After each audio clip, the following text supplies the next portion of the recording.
জবাব দেয় আমি মেম্বার, আমি চেয়ারম্যান, আমি অমুক, আমি তমুক, আমার ফ্যাক্ট করো, আমার ফিট করো, আমি বংশীয়, আমি বহুত কিছু, আমি পিএইচডি ওয়ালা, আমি ডক্টর, আমি ইঞ্জিনিয়ার, এসবিএস, এফএসসিএস, এই সমস্ত কিছু কাজ হবে না। নবীজিকে মানলাম ইয়াই ওয়ালাম ইয়াই, যাকে 300 সালাম দাও, যাকে চিনো তারও সালাম। আল্লাহু আকবার। সালামের মধ্যে কোনো ছোট লোক আর বড় লোক নাই।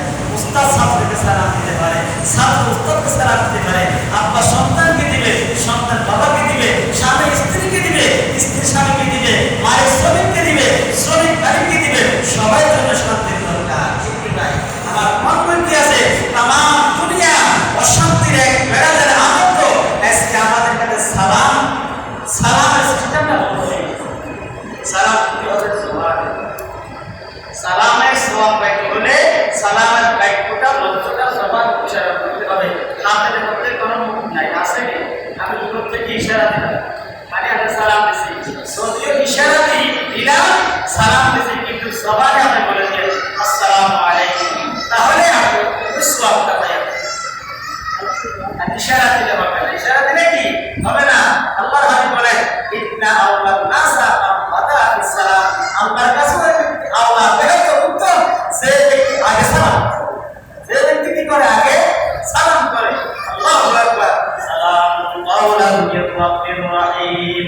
সালাম এমন একটা শব্দ আল্লাহ তাআলা বান্দা বান্দারা শুনে গেল, এই সালাম জান্নাতের মধ্যে চলবে, জান্নাতের মধ্যে সালাম কালাম চলবে। আর সালামের প্রচার করে, এটা আমাদের দায়িত্ব করে আল্লাহ চলবে সুন্নাত। আল্লাহু আকবার। আজকে আমরা টিভির টাকা করে সব লালকে মানে একদম ভাষাদার ফেলে দিয়া যদি আমরা সালামের প্রচার করি, ওয়াল্লাহি তাল্লাহি বিল্লাহি আল্লাহর কসম একবার দুইবার তিনবার পরিবারের অশান্তি থাকবে না, সমাজে কোনো অশান্তি থাকবে না, রাষ্ট্রে অশান্তি থাকবে না। কারণ রাষ্ট্রের 20 কোটি মানুষ, 18 কোটি মানুষ সবাই সালামের আমল করে। আমার আল্লাহ চায় আমার বান্দারা আমার কাছে চায় আমাকে বলো বন্দাকে দেখ তোমরা আল্লাহর কাছে যখন শান্তির দরখাস্ত করবা, শান্তির মালিক আল্লাহ ছাড়া কেউ নয়। আমার আল্লাহ সমগ্র দেশকে শান্তি বরকত করিয়ে দিবে। শান্তির মালিক কে? আর শান্তির জন্য কত মিছিল মিটিং হচ্ছে, মিছিলে কাজ হবে না, মিটিংয়ে কাজ হবে না। শান্তির পদ্ধতি, শান্তির রাস্তা আল্লাহর ঘর মসজিদ, শান্তির ঘর আল্লাহর ঘর মসজিদ, শান্তির আমল নামাজ, শান্তির আমল নবীর তরিকা, শান্তির আমল আল্লাহর কোরআন করে তেলাওয়াত করো। দেখবা মিছিল মিটিং করতে হবে না, আন্দোলন করতে হবে না, শান্তিওয়ালা মালিকের লগে তোমার কানেকশন হয়ে যাবে, অন হয়ে যাবে, ওদিক থেকে রিসিভ হয়ে যাবে। দেখবা আল্লাহ তোমার সব কাজের মধ্যে শান্তি দিয়ে দেবে।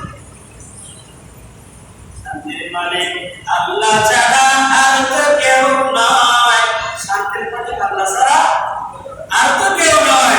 শান্তি যদি যেতে চাও আল্লাহর কাছে যাও, কার কাছে যাব আমরা? আল্লাহু আকবার। এই জন্য ভাই আল্লাহ নবী আরো একটা সুন্নাত নাম হলো সালাম।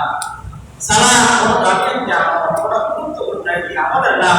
আল্লাহ নবী মুহাম্মদ আরবি সাল্লাল্লাহু আলাইহি ওয়াসাল্লামের উম্মত, তুমি যখন রাস্তায় যাতায়াত করো তোমার আরো একটি আমল আছে, সেটা কি রাস্তার মধ্যে অনেক সময় কাঁটা করে থাকে, কষ্টদায়ক বস্তু করে থাকে, তোমাকে আল্লাহ চক্ষু দিছে, তোমার অনেক ভাই আছে বন্ধ নাই, অনেকের যোগাযোগ দৃষ্টিশক্তি নাই, তোমার পিছনে আরেকটা ভাই এই কাঁটাটা তার পায়ের মধ্যে ফুলবে, আঘাত করে কষ্ট পাবে, রাস্তায় চলার আরেকটা আতঙ্ক কষ্টদায়ক বস্তু থেকে হটাই করতে হয়।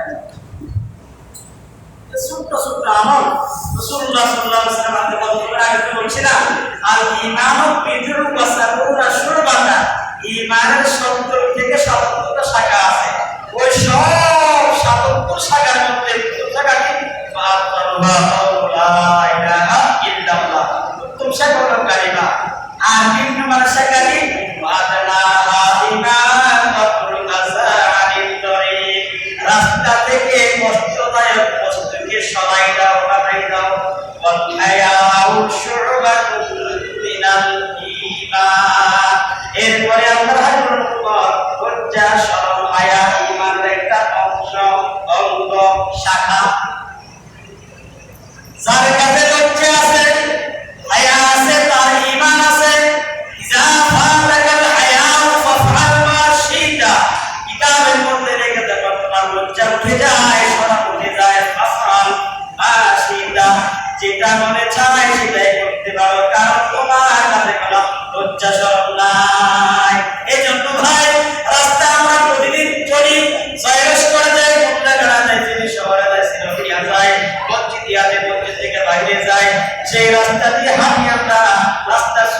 আমরা ফলো করিয়া চলি, রাস্তায় ডানে চলবো, জিকিরে ফিকিরে চলবো। আর একটা হলো জিকির, আল্লাহকে স্মরণ করতে করতে আমরা হাঁটি, বাবার কাজ করতে সবাই সেনা বন্ধ বন্ধ প্রত্যেকটা কদম কদমে বলো আল্লাহু আল্লাহ আল্লাহু আল্লাহ, লা ইলাহা ইল্লাল্লাহ, লা ইলাহা ইল্লাল্লাহ, লা ইলাহা ইল্লাল্লাহ, মুহাম্মাদুর রাসূলুল্লাহ। আল্লাহু আকবার। ও ভাই, এই আজকের বয়ানের মধ্যে আমল জানি না। রাস্তায় তো আমরা বলছি থাকি, রাস্তায় যখন হাঁটবো তাহলে শেখা, রাস্তায় যখন হাঁটবো সালাম দিব, রাস্তায় যখন হাঁটবো কষ্ট তাই জিনিসকে সরাই দিব, রাস্তায় যখন হাঁটবো আমি আল্লাহ জিকির করতে করতে হাঁটবো, রাস্তায় যখন হাঁটবো সৎ কাজের আদেশ আমলে বিল মারুফ, অসৎ কাজের নিষেধ বিধিগানের মুনকার আমলটা করবো, রাস্তায় যখন আমরা চলবো